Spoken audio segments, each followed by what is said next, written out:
Radhe Radhe Radhe Radhe Radhe Radhe Radhe अङ्कललाई मोबाइलबाटै message दिनु हुँदैछ।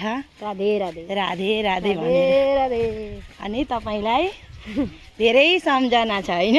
हो अङ्कल तपाईँलाई आन्टीले मोबाइलबाट धेरै नै राधे राधे राधे राधे कल्याण गरौँ कल्याण गरून्, शान्ति राखौँ शान्ति राखुन्हरू। राधे राधे राधे राधे राधे राधे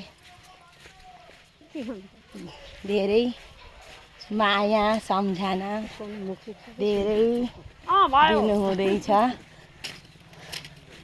अनि सन्चै हुनुहुन्छ होला हजुर हैन अङ्कल? अहिले हामी चाहिँ आज विसर्जन गरेर आएका अनि साथैमा आन्टीले अङ्कललाई पनि राधे राधे 7 दिनको भागवतमा धेरै नै सम्झिने भयो होइन? धेरै सम्झिने भयो। यहीँबाट तपाईँलाई प्रसाद फुल प्रसाद खुवाउनु हुँदैछ। ल देख्नु यसै यति माया गर्ने आन्टी कहाँ भेट्नुहुन्छ? यो मेसेज जान्छ अङ्कलसँग। राधे राधे अङ्कल, जहाँ पनि हुनुहुन्छ तपाईँ अहिले हेर्नु हुँदैछ, तपाईँलाई धेरै माया।